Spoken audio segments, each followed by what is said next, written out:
Sejarah awal Pulau Jawa seolah terbungkus oleh misteri, karena sama sekali tidak diketahui keberadaannya oleh dunia sampai pulau ini dikunjungi oleh peziarah dari Cina, yakni Fahin pada tahun 412 Masehi. Konon, tanah Jawa pada masa lalunya menyimpan banyak misteri dan juga kisah mistis. Lalu seperti apa kisah tanah Jawa di masa lalu? Simak pembahasan lengkapnya berikut ini.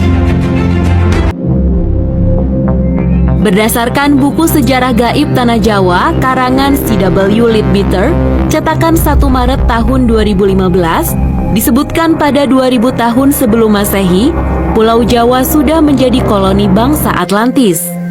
Tapi saat Atlantis hancur, Jawa menjadi negeri yang terpisah.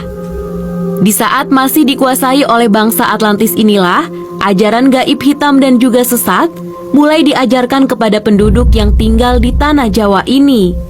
Sehingga pengaruh aliran sesat itu kemudian semakin kuat dan merusak tatanan kehidupan yang ada pada saat itu. Mereka memuja dewa yang kejam yang selalu meminta persembahan manusia dan hidup di bawah bayang-bayang tirani tanpa kesempatan untuk melepaskan diri.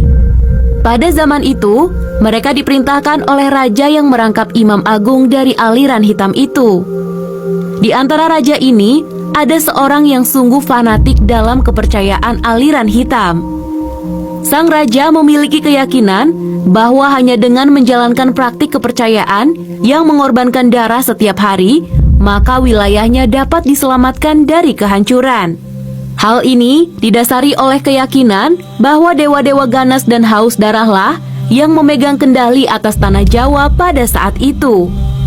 Para dewa telah membuktikan kekuatan dahsyatnya dengan letusan gunung berapi secara berulang-ulang dan juga bencana-bencana alam yang lainnya.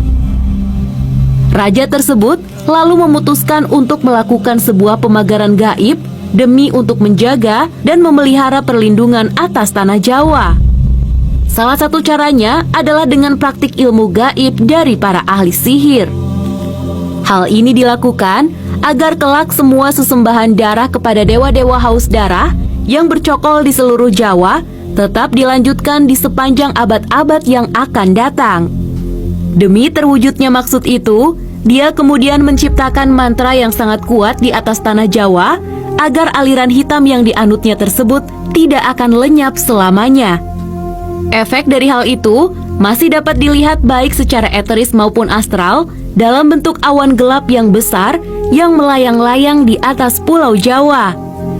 Awan hitam ini anehnya kelihatan seolah-olah seperti tertambat pada titik-titik tertentu, sehingga tidak lantas terbawa oleh angin dan tetap tinggal pada tempatnya.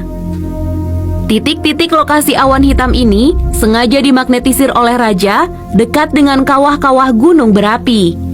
Salah satu alasannya adalah karena kawah-kawah tersebut biasanya ditempati oleh beragam jenis makhluk-makhluk halus, sehingga makhluk-makhluk gaib itu dapat diperintah oleh sang raja. Kemudian, pada 1200 tahun sebelum Masehi, terjadi invasi secara damai terhadap Pulau Jawa oleh Raja Vaivastamanu yang beragama Hindu.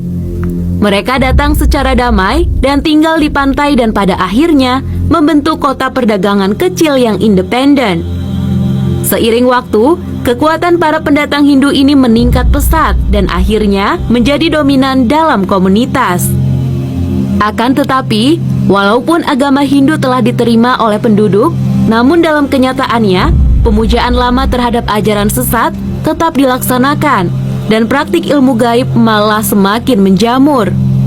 Melihat kondisi tersebut, Raja Vaivasta yang berkuasa saat itu meminta untuk mengirimkan ekspedisi ke Jawa pada tahun 78 Masehi. Ekspedisi ini dilakukan untuk menangkal pengaruh buruk dari aliran sesat yang sudah membumi di tanah Jawa tersebut. Pemimpin ekspedisi ini dipimpin oleh ahli spiritual yang bernama Aji Saka atau Sakaji. Aji Saka ini sangat memahami tugas yang diembannya. Aji Saka lalu menanam benda yang berdaya magnet kuat yang telah dimanterai di 7 tempat di Pulau Jawa untuk menyingkirkan pengaruh aliran hitam dari tanah Jawa atau tumbal bagi tanah Jawa. Untuk tempat menguburkan tumbal atau jimatnya yang paling penting dan kuat, Aji Saka memilih perbukitan yang mengarah ke Sungai Progo, tempat yang sangat dekat dengan titik Pulau Jawa. Legenda mengenai Aji Saka ini dalam berbagai cerita juga dianggap melambangkan kedatangan Dharma atau ajaran dan peradaban Hindu-Buddha ke Pulau Jawa. Akan tetapi, penafsiran lain beranggapan bahwa kata Saka adalah berasal dari istilah dalam bahasa Jawa, yaitu Saka atau Soko yang berarti penting, pangkal, atau asal mula, maka namanya pun bermakna Raja Asal Mula atau Raja Pertama. Mitos ini mengisahkan mengenai kedatangan seorang pahlawan yang membawa peradaban, tata tertib, dan juga keteraturan ke tanah Jawa. Karena Aji Saka telah mengalahkan raja jahat, yaitu Prabu Dewata Cengkar, sang penguasa ilmu hitam yang kala itu menguasai Pulau Jawa. Legenda ini juga menyebutkan bahwa Aji Saka adalah pencipta tarikh tahun Saka atau setidak-tidaknya raja pertama yang menerapkan sistem kalender Hindu di Jawa. Tumbal Aji Saka untuk menangkal kekuatan hitam pun bertahan hingga beratus-ratus tahun kemudian, hingga sampai pada keadaan di mana jin kembali berkuasa, hujan darah di mana-mana, dan bencana merajalela. Pada masa ini berkembanglah beberapa aliran ilmu gaib di Pulau Jawa, diantaranya kejawen, klinik, dan juga kebatinan. Lalu pada awal abad ke-13, datanglah Syekh Subahir, seorang ulama yang dikirim oleh Kesultanan Turki Utsmaniyah ke tanah Jawa. Syekh Subahir adalah seorang ulama besar yang dikirim untuk menumbal tanah Jawa dari pengaruh negatif makhluk halus saat awal penyebaran ajaran Islam di Nusantara.